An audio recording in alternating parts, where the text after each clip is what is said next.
말씀 시편 32편 1절부터 11절의 말씀입니다. 우리 찾으셔서 자리에 일어나서 함께 저희가 한 절씩 교독하도록 하겠습니다. 시편 32편 1절로 11절입니다. 제가 먼저 읽겠습니다. 허물의 사함을 받고 자신의 죄가 가려진 자는 복이 있도다.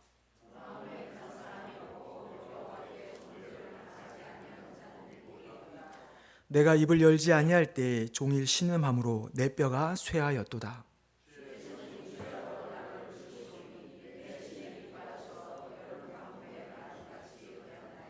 내가 이르기를 내 허물을 여호와께 자복하리라 하고 주께 내 죄를 아뢰고 내 죄악을 숨기지 아니하였더니 곧 주께서 내 죄악을 사하셨나이다.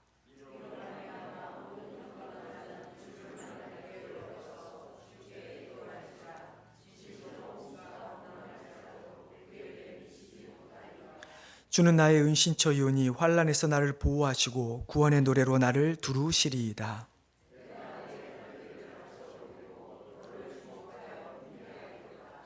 너희는 무지한 말이나 노새같이 되지 말지어다. 그것들은 제갈과 굴레로 단속하지 아니하면 너에게 가까이 가지 아니하리로다.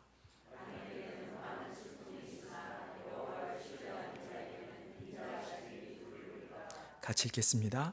너희 의인들아 여호와를 기뻐하며 즐거워할지어다. 마음이 정직한 너희들아 다 즐거이 외칠지어다. 아멘. 네, 자리에 앉아주시기 바랍니다. 제가 한번 기도하겠습니다. 하나님, 이제 우리 하나님 말씀 앞에 우리의 모든 것을 내려놓기를 간절히 원합니다.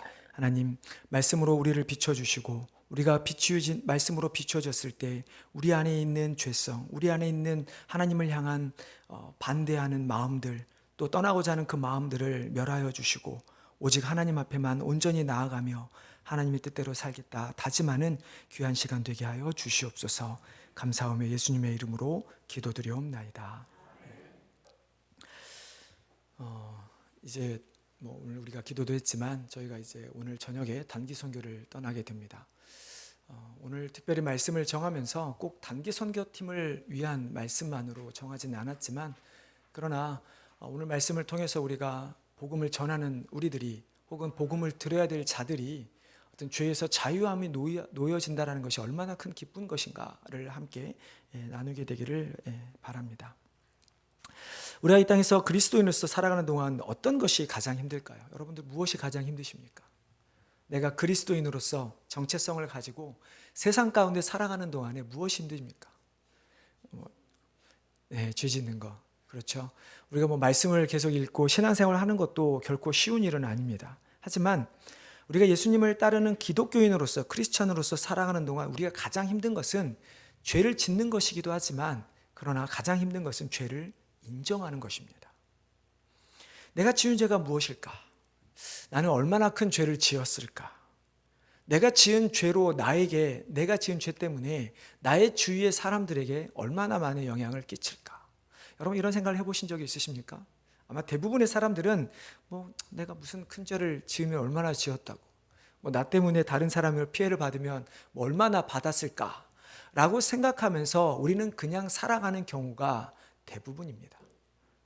하지만 하나님 앞에서 내가 죄인임을 모른다면, 내가 죄를 고백하지 않는다면 그 말은 우리가 하나님의 은혜가 더 이상 필요 없다라고 하는 말로도 연결시킬 수 있을 만큼 죄에 대한 고백은 우리 구원받은 자의 모습에서 가장 중요한 모습이죠.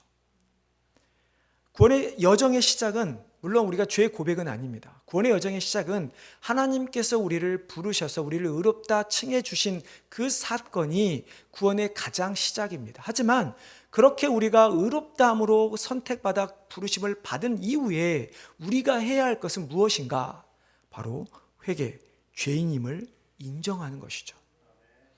이 세상의 어떠한 곳으로도 용서받을 수 없는 죄를 지은 죄인, 우리가 하나님을 배반하고 하나님으로부터 멀어진 하나님의 불순종하는 죄, 이 더럽고 추악한 죄를 지었음에도 불구하고 하나님은 우리를 용서하셔서 우리에게 영원한 새로운 생명을 부여해 주셨습니다.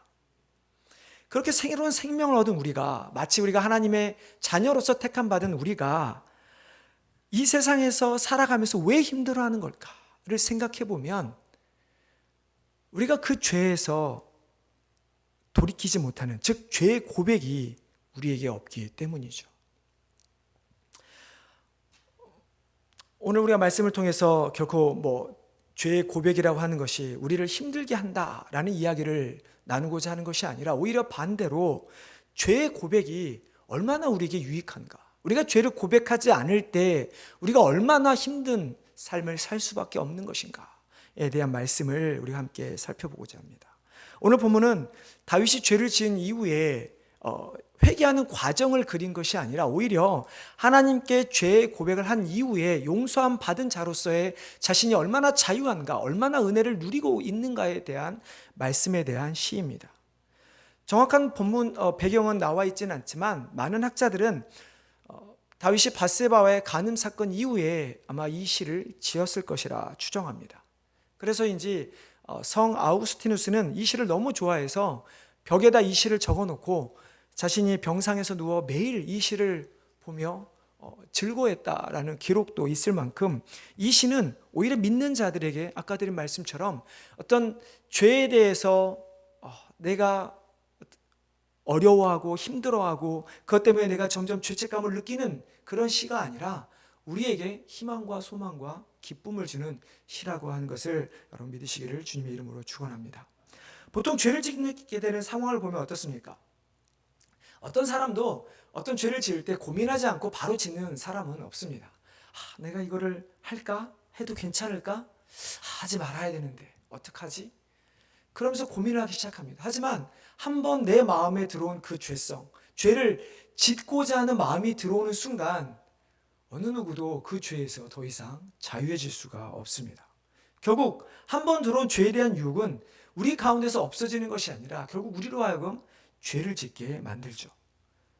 그렇게 한번 죄를 짓게 되면 어떻게 됩니까? 점점 만성이 되죠. 면역이 생기죠. 한 번 지은 죄 두 번 짓게 되고, 두 번 짓게 되면 세 번 짓게 되고, 그 다음부터는 어떤 거리낌 없이 죄를 짓고 살아가는 우리의 모습을 발견하게 되죠. 우리가 죄를 지으면서 실은 하나님께서 얼마나 싫어하실까? 이게 하나님 앞에 정말 내가 잘하는 것일까? 이에 대한 생각은 처음에 한 번뿐입니다. 내가 죄를 짓기 전에 나를 죄를 짓고자 하는 마음을 생길 때 이거 하나님이 싫어하실 텐데, 벌 받을 텐데. 그러나 그 이후에는 하나님은 어디론가 간데없이 사라지고 우리 가운데는 무엇만이 남아있는가? 내가 저 사람 눈에 어떻게 비칠까? 이거 걸리면 어떨까? 좀 창피한데?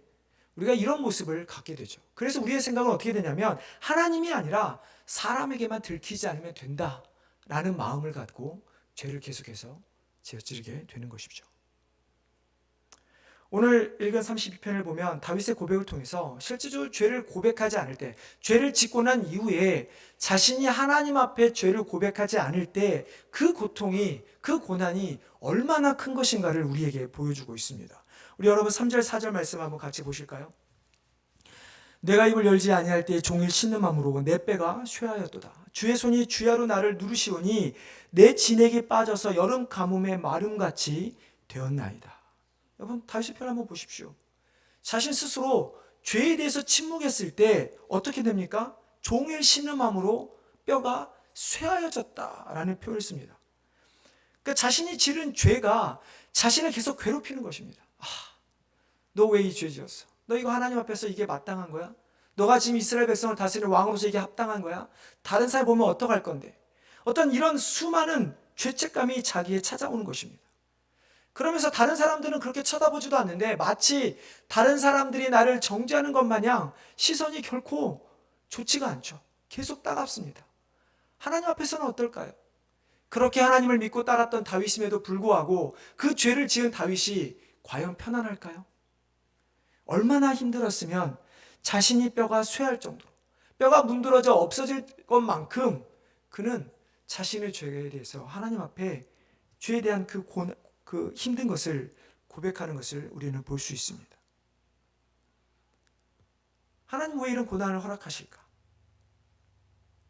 우리가 죄를 고백하지 않을 때 하나님은 자신들의 백성이 죄 가운데 그 더러운 곳에 있지 않기를 원하시기 때문에 그곳에서 우리를 건져내기 위해서, 우리를 깨끗해 하기 위해서 우리에게 고난을 허락하신다는 것이죠. 그렇기 때문에 그것에서 벗어나게 하기 위해서는 하나님께서는 마치 우리에게 아까 4절 말씀, 3, 4절에 있었던 말씀처럼 마치 가뭄의 마름같이, 그러니까 우리가 아무것도 생기가 없이 말라 비틀어져 죽을 때까지 우리를 누르신다라고 다윗은 고백합니다.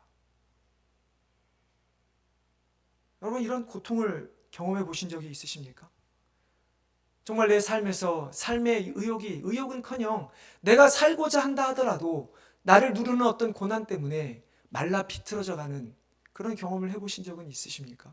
물론 저도 아직까지 그런 경험은 없습니다. 하지만 비슷한 경험은 많이 했습니다. 내가 어떤 세상의 길로 가고자 했을 때 하나님께서 끊임없이 나를 계속해서 누르셔서 돌이키시는 그 모습. 제가 대학교 때 하나님께서 그 당시 대학교 때 제가 교회에서 참 많은 일을 하고 있었습니다.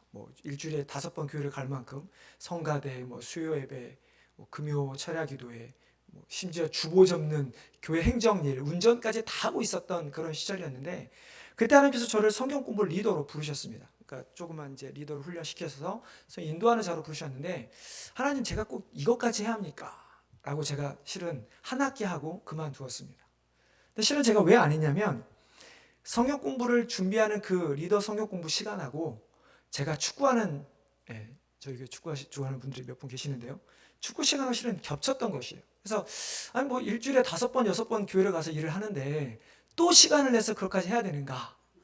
그러는 가운데 실은 제가 그것을 가만히 내려놨죠. 근데 그것이 제 마음 가운데 처음에는 그것이 힘들었지만 시간이 지나면서 그것이 죄라는 사실을 전혀 인지하지를 못했습니다. 그러면서 미국에 와서 계획된 대로 풀리지 않고, 왜 하나님께서 저를 한 교회로 부르셨는지 모르지만 그 교회 안에서 저를 다시 리더로 부르는 일들이 있었습니다. 그래서 그 10여 년 전에 있었던 일들이 기억나면서 하나님 앞에 회개하고 다시 훈련받을 필요는 없었지만 다시 헌신하는 마음으로 훈련받고 섬겼던 그런 모습이 저에게 있었죠. 여러분, 우리가 죄를 고백하지 않을 때 하나님은 단순히 우리의 삶을 어렵게만 하시는 것이 아니라 내가 그 길을 가도록 하나님은 다른 것들을 막으신다는 말씀입니다. 여러분, 우리가 구원받은 백성으로서, 새로운 생명을 얻은 백성으로서 우리가 해야 될 것이 무엇입니까? 우리는 복음을 위해 살아가야 하는 것입니다. 근데 우리가 복음을 위해 살아가지 않고 다른 것을 위해 살아갈 때, 혹은 우리가 하나님 이것만 해주시면 내가 이것을 위해 복음을 살아가겠습니다라고 할 때 하나님은 종종 그 길을, 아니 자주 막으신다는 이야기죠. 하나님은 우리에게 우리가 먼저 이것을 하면 이거 하겠습니다가 아니라, 아니야, 너는 내가 말한 이걸 해, 그러면 너에게 내가 이것을 줄 거야 라고 말씀하고 계신다는 것을 우리는 깨달아야 할 것이죠. 여러분, 우리가 허물이 사함을 받았다라는 말은 무슨 말일까요? 요한일서 1장 9절에 보면 우리가 잘 아는 말씀이죠. 만약 우리가 죄를 자백하면 그는 미쁘시고 의로우사 우리 죄를 사하시고 우리를 모든 불의에서 깨끗게 하신다라고 말씀합니다. 즉 허물이 사함을 받았다라고 하는 것은 우리가 가지고 있는 불의함이 없어졌다라고 하는 이야기입니다. 근데 우리가 허물을 사함받기 위해서 해야 할 것이 있죠. 무엇입니까? 우리가 죄를 자백하면, 우리가 하나님 앞에 죄를 고백하면 하나님께서는 미쁘셔서, 하나님이 신실하셔서 우리의 죄를 사해 주시겠다 말씀하고 있는 것이죠. 하나님은 우리의 의지가 담긴 고백, 회개를 요구하십니다. 하나님, 제가 정말 잘못했습니다. 하나님, 정말 제가 제 욕심대로 살았습니다. 제가 복음을 위해 살지 못했습니다. 저를 용서해 주십시오 라고 하는 우리의 눈물의 기도를 할 때 하나님 우리를 죄에서 돌이켜 주신다고 하시고 계시죠. 여러분, 얼마나 좋으신 하나님이십니까? 우리가 죄에 대해서 돈을 내야 되거나 우리의 어떤 육신의 생명을 우리가 만약에 뭔가를 페이를 해야 한다고 생각한다고 생각해보십시오. 여러분, 얼마나 두렵습니까? 하지만 하나님은 우리가 고백만 하면, 하나님 잘못했습니다라고 고백만 하면 우리의 죄를 용서해 주시겠다고 약속해 주셨었죠. 우리는 하나님을 무서운 하나님으로만 오인할 때가 참 많이 있습니다. 특별히 구약을 보면서, 우리가 구약을 보면서도 은혜를 느껴야 되는데, 구약을 보면서 하나님 명령 좀만 안 들으면 막 다 멸해버리고 몸에 무슨 병이 생기고 죽게 되는 이런 내용들이 많다 보니 우리가 어떤 무서운 하나님으로 오해할 수는 있지만, 그러나 실제적으로 여러분 삶을 잘 살펴보십시오. 혹시 내 삶에서 내가 하나님 앞에 잘못했을 때 벌을 받으신 경험들이 있으시다면, 고난을 받으신 경험이 있으시다면 한번 잘 생각해 보시면, 많은 경우에 내가 뭔가를 잘못했기 때문에 벌을 받는다기보다는 내가 잘못을 했는데 그 죄에서 돌이키지 않을 때, 내가 여전히 그 죄를 고백하지 않고 여전히 그 죄에 머물러 있을 때 하나님은 우리를 징계하신다는 것을 알 수 있습니다. 여러분, 우리가 만약에 잘못해서 벌을 받으면, 내가 잘못하면 우리는 바로 벌을 받아야 합니다. 하지만 그런 경우 많이 없죠. 우리가 죄에서 하나님은 우리를 사랑하셔서 우리가 죄악 가운데 머물러 있는 것을 원치 않으신다는 것입니다. 예전에 김관일 목사님께서 그런 말씀하셨죠. 왜 하나님께서 인간을 에덴 동산에 쫓아내셨을까? 죄 지은 상태에서 생명나무를 먹어서 영원한 죄 가운데 놓여 있지 않기 위해서 우리를 쫓아내셨다라고 하는 말씀을 전하신 적이 있습니다. 마찬가지로 하나님께서 우리에게 원하시는 것은 우리로 죄악 가운데 머물러 있는 것이 아니라 그 가운데서 우리를 건지셔서 우리를 새롭게 하시는 것을 원하신다는 것이죠. 그렇기 때문에 하나님은 우리 인간이 죄를 지어서 그 죄에 머물지 않도록 고난 가운데 내버려 두시고, 우리를 오늘 다윗이 고백한 뼈가 쇠하여지고 마른 땅이 가뭄에서 말라 비틀어질 때까지, 우리가 돌아올 때까지 우리를 그 상황에 내버려 두신다고 하는 것이죠. 왜냐고요? 우리를 사랑하시기 때문에. 내가 이르기를 내 허물을 여호와께 자복하리라 하고 주께 내 죄를 아뢰고 내 죄악을 숨기지 아니하였더니 곧 주께서 내 죄악을 사하셨나이다. 다윗이 말한 이 고백의 말씀, 우리가 이 고백의 말씀을 읽고 우리를 죄를 하나님 앞에 고백하시기를 바랍니다. 자신의 죄가 가려진다. 이것은 우리가 지은 죄에 대해서 그냥 조용히 있으면 마치 죄가 없어진 것처럼 된다는 이야기가 결코 아닙니다. 여러분, 가려진다라고 하는 이 말은 실은 오늘 본문에서 수동태로 사용된 것이죠. 그러니까 즉 우리가 죄를 고백하면 무엇인가 누군가에 의해서 우리 죄가 가리워짐을 당한다라는 표현입니다.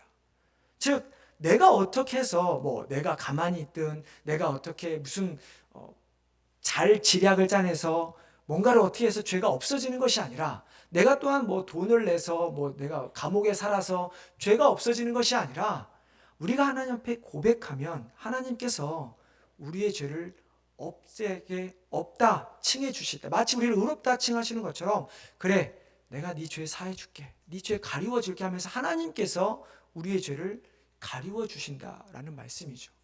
인간은 아무리 노력해도 우리가 죄를 가리울 수가 없습니다. 언젠가는 드러나게 되어 있습니다.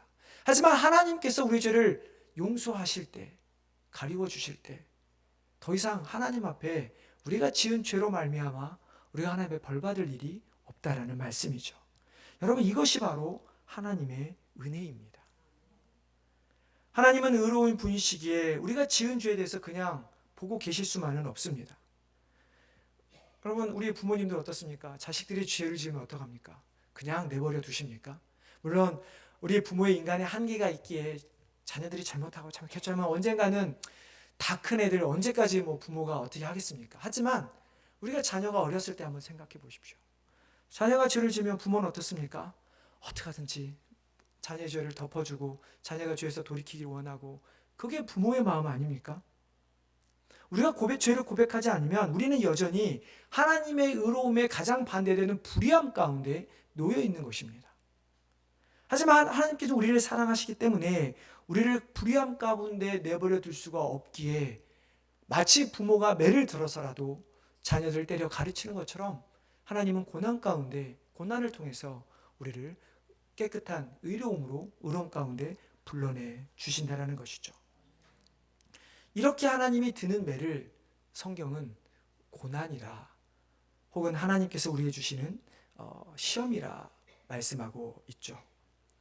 히브리서 12장 5절 6절을 보면, 또 아들들에게는 권하는 것 같이 너희에게 권면하신 말씀도 잊었도다 일렀으되 내 아들아, 아들의 주의 징계하심을 경히 여기지 말고 그에게 꾸지람을 받을 때 낙심하지 말라. 주께서 그 사랑하신 자를 징계하시고 그가 받아들이시는 아들마다 채찍질 하심이라 하였으니. 우리는 뭔가를 자꾸 힘들게 당하면 하나님을 원망하지만, 그러나 히브리서 기자는 우리에게 말하기를 너희가 징계를 당할 때 원망하지 마라. 그것이 하나님께서 너희를 사랑하시기 때문이다 라는 말씀을 우리에게 하고 계십니다. 하나님이 원하시는 것, 우리가 물론 머리로는 이해하기 어렵죠. 그냥 잘 다독여 주시고 우리를 좀 지켜주시고 그냥 좋은 방법으로 인도해 주시면 좋을 텐데 왜 굳이 매를 드실까? 하지만 여러분, 자식을 향한 부모의 마음을 생각해 본다면 여러분 이해되시지 않습니까? 우리가 처음에 우리도 말로 하죠. 어느 부모가 처음부터 매를 드는 부모가 있겠습니까? 하지만 정말 자식을 사랑했던 부모는 말이 되지 않으면 매를 들어서라도 자녀를 돌아오게 하고자 하는 그 마음, 그 마음이 바로 하나님의 마음임을 여러분 깨달으시기를 바랍니다.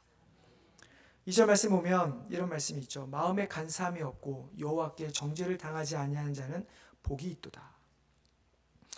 여기서 마음이라고 쓰인 히브리 동사는 루아크라고 하는 단어입니다. 예전에도 한 말씀을 드렸죠.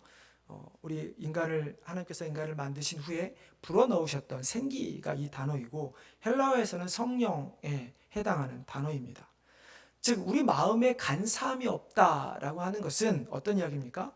우리의 영이, 하나님께서 우리에게 생기를 부여서 우리 영적인 존재로 만들어 우리 영이 하나님 앞에 정직해야 한다라는 이야기입니다.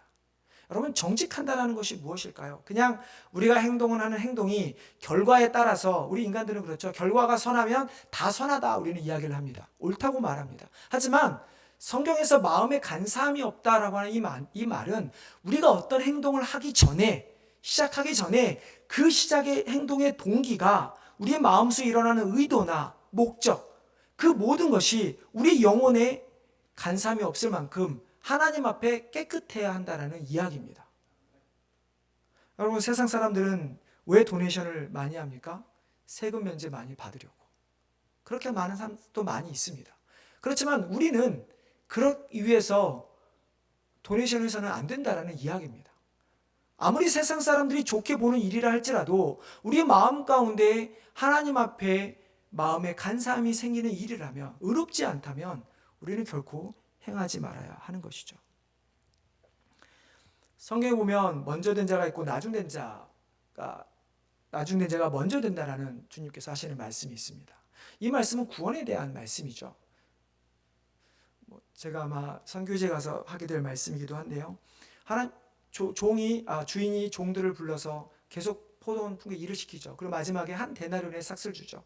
우리는 구원에 대한 이야기를 말씀하고 있는데, 그러면 먼저 된 자가 나중되고 나중된 자가 먼저 된다는 말씀은 무엇일까? 솔직히 이 말씀을 해석하는 것은 아직도 쉽지 않습니다. 하지만 이 말씀에서 우리가 얻을 수 있는 교훈된 자 하나는, 우리가 구원받았음에도 불구하고 내가 하나님의 은혜를 경험하지 못하고 기쁨대로 살지 못하는 자들이 결국은 나중에 구원받아서 그 기쁨으로 살아가는 자들보다 나중된다라는 이야기입니다.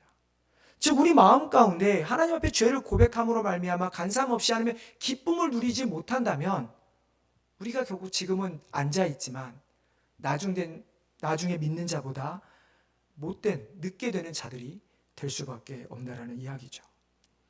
아까 말씀드린 루아크, 마음의 어떤 단어는 성령으로 해석된 단어가 말씀드렸는데요. 이 말씀을 했을 때 우리가 하나 더 깨달을 수 있는 것은, 우리가 하나님을 믿으면 결국 어떻게 됩니까? 우리의 마음에 성령님이 임재하시죠. 그러면 우리가 성령님께서 역사하심으로 말미암아 우리가 하나님께 계속 나아갈 수 있어야 되는데, 결국 마음에 간사함이 있다라고 하는 이야기는 우리 마음에 성령님이 아닌 다른 것으로 주인 삼고 나아간다는 이야기입니다. 그렇기 때문에 우리의 마음에 간사함이 없어야 된다는 이야기는 우리 마음에 성령님이 아닌 다른 주인 삼고 있는 모든 것을 내려놓고 성령님을 주인으로 삼고 나아가야 한다는 말씀이죠.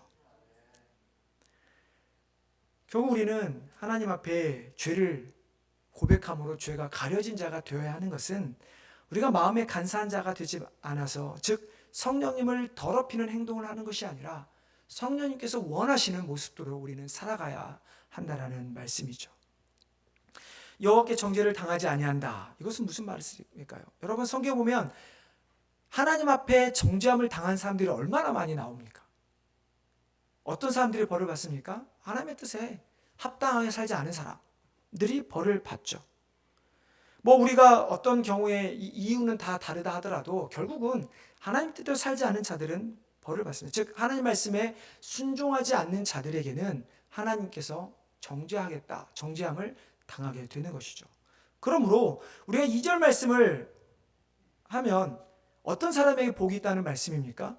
하나님의 마음에 간사함이 없는 자, 여호와께 정죄를 당하지 않는 자, 즉 하나님 말씀에 순종하는 자들에게 복이 있다라는 이야기죠. 이렇게 하는 말씀에 순종하면 어떻게 됩니까? 우리 8절 말씀 한번 같이 읽어보도록 하겠습니다. 8절입니다.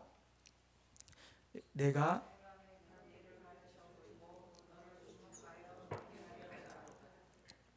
우리가 하나님 앞에 죄를 고백하고 하면 하나님께서 우리가 가야 할 길을 가르쳐 주신다라고 말씀합니다. 그러면서 9절에서 무지한 말 노새의 비유를 하고 있는데요.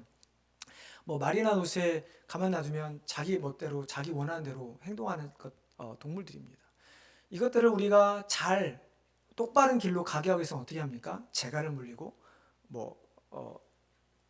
굴레를 씌워서 길들이는 동물들이죠. 마치 하나님께서 우리가 죄를 지은 인간들이, 하나님을 알지 못하는 자들이 자기의 멋대로 살아가는 우리 인간들을 하나님께서 하나님의 복을 받는 존재로 삼기 위해서 우리에게 갈 길을 보여주시고 우리를 주목하여 훈계하신다. 즉 우리에게 재괄과 굴레를 씌우셔서, 즉 말씀하셔서 우리로 하나님의 뜻대로 가게 하신다라는 말씀입니다. 근데 우리는 가끔 이런 이야기를 들으면 결국은 또 뭔가 속박하는, 뭔가 우리를 이렇게 억누르는 그런 말씀으로 우리는 생각할 때가 참 많이 있습니다. 하지만 실제로 우리가 언제 자유하게 됩니까? 우리가 하나님 안에 있을 때 자유하게 됩니다. 여러분, 우리가 기독교인으로서, 즉 예수 그리스도를 믿는 자로서 내가 원하는 대로 사는 것이 과연 기쁜 일입니까? 여러분, 우리 끊임없이 실은 고민하잖아요. 내가 이렇게 살아도 될까? 이러면 안 되는데. 남한테 말하지 못하는 일들이라 할지라도 내 스스로는 얼마나 잘 알고 있습니까? 결국 하나님께서 우리를 훈계하시고 우리에게 길을 가르치셨을 때 우리가 그 길로 가는 것이 비록 어렵고 힘들고 우리를 누르는 것처럼 보인다 할지라도 그 길이 진정한 기쁨의 길이라고 하는 것을 우리에게 말씀하고 있는 것입니다. 오늘 보면 그렇게 우리가 죄로 말미암아 하나님 앞에 심판받는 것이 아닌, 우리가 하나님 앞에 죄를 고백했을 때, 하나님께서 죄를 가리워 줬을 때 우리가 얼마나 축복받은 사람인가에 대한 말씀을 보여주고 있죠. 우리가 그러한 자가 되기 위해서 어떻게 합니까? 오늘 본문에서 다윗은 한 가지를 이야기합니다. 우리 6절 말씀 한번 같이 읽어보겠습니다. 이로 말미암아 모든 경건한 자는 주를 만날 기회를 얻어서 주께 기도할지라. 진실로 홍수가 범람할지라도 그에게 미치지 못하리라. 이로 말미암아라고 하는 말은 5절의 말씀처럼 내 죄를 숨기지 아니하고 하나님 앞에 내 죄악을 모두 다 아뢰었을 때, 그래서 용서함을 받음으로 말미암아라고 하는 말입니다. 그렇게 용서함 받음으로 말미암아 모든 경건한 자들은 어떻게 해야 됩니까? 우리를 죄를 사해 주셨기 때문에 하나님 앞에 기도함으로 나아가야 한다라는 말씀을 우리에게 하고 있죠. 여러분, 기도가 무엇입니까? 우리 너무나 잘 알고 있죠. 영혼의 호흡이다, 하나님과의 대화다라고 말씀합니다. 하나님의 은혜로 구원받은 자들은 우리가 생명을 유지하기 위해서, 즉 특별히 우리의 영혼이 계속해서 살아 움직이기 위해서 우리는 기도를 통해서 호흡해야 합니다. 하나님께 주시는 능력으로 우리가 호흡하며 살아가야 한다는 이야기죠. 그리고 하나님과의 대화를 통해서 내가 계속해서 원하는 삶이 아닌 하나님의 원하는 뜻을 찾아서 살아가야 한다는 말씀입니다. 결국 우리는 기도함으로 우리의 죄를 용서해 주신 하나님께 감사하고, 또 우리가 계속해서 지은 죄에 대해서 우리가 이길 수 있는 힘을 달라고 간구하는 것이고, 나를 붙들어 주시고 나를 용서해 주시고 어떤 죄 가운데서 건져내시는 하나님의 은혜에 감사하는 것이고, 어떤 곤란과 환난 가운데서도 피할 길을 열어달라고 기도함으로 간구해야 하는 것입니다. 그러면 아무리 홍수가 범람한다 할지라도, 마치 우리가 아무것도 할 수 없을 만큼 우리를 찍어 누르는 고난이 있고 사단의 공격이 있다 할지라도 하나님은 그 가운데서 우리를 지켜주시겠다고 말씀하는 것이죠. 여러분 믿으십니까? 여러분, 이제 말씀을 맺겠습니다. 사랑하는 성도 여러분, 세상에 무엇이 복일까요? 세상에 말하는 복은 무엇일까요? 성경이 말하는 시편에 보면 1절 1편에 복 있는 사람은 악인의 꾀를 따르지 아니하는 자입니다. 죄인의 길에 서지 아니하는 자고 오만한 자리에 앉지 않은 자가 복이 있는 자입니다. 그러면서 여호와 율법을 즐거워하며 그 율법을 주야로 묵상하는 자가 복이 있는 사람입니다. 예수님은 어떤 사람이 복이 있는 사람이라고 하셨습니까? 산상수훈에 보면 심령이 가난한 자, 애통한 자, 온유한 자, 의에 줄이고 목마른 자, 긍휼히 여기는 자, 마음이 청결한 자, 의를 위하여 핍박받고 고난받는 자, 이런 자들을 복이 있다라고 말씀하셨습니다. 에베소 1장의 사도 바울은 어떻게 말씀합니까? 하나님께서 우리에게 신령한 복, 즉 구원을 우리에게 주셨다라고 말씀하셨습니다. 결국 우리가 그렇게 복이 있는 사람, 구원을 받은 자로서 복받은 자로서 살아가기 위해서 우리가 해야 할 것이 무엇입니까? 바로 하나님께 나아가 죄를 고백하는 것이죠. 하나님께서 얼마나 의로운 분이신지를 알고 그분이 얼마나 불의를 싫어하는지를 안다면 우리는 회개해야 할 것입니다. 한 구절만 더 읽고 말씀을 마치겠습니다. 요한일서 1장 8절의 9절입니다. 만약 우리가 죄가 없다고 말하면 스스로 속이고 또 진리가 우리 속에 있지 아니할 것이요 만약 우리가 죄를 자백하면 그는 미쁘시고 의로우사 우리 죄를 사하시며 우리를 모든 불의에서 깨끗하게 하실 것이요. 아까 읽었던 말씀에 한 절 말씀을 더 추가했습니다. 우리가 죄가 없다고 말하면 우리는 속일 것이고 우리가 끊임없이 하나님께 멀어지는 자지만 우리가 하나님 앞에 죄만 고백하면 미쁘신 하나님께서 우리를 용서해 주시겠다. 내가 너에게 길을 인도해 주겠다. 약속하신 그 말씀, 우리를 영원한 의인으로 삼으셔서 예수님이 재림하시는 그날까지 우리를 지켜주시고 영원한 천국에서 함께 살게 하겠다라는 그 말씀대로 살아가시는, 그래서 하나님 앞에 죄가 가려진 자라는 놀라운 칭호를 받는 우리 성도님 되시기를 주님의 이름으로 축원합니다. 하나님, 참으로 은혜를 감사를 드립니다. 우리가 얼마나 큰 죄인인데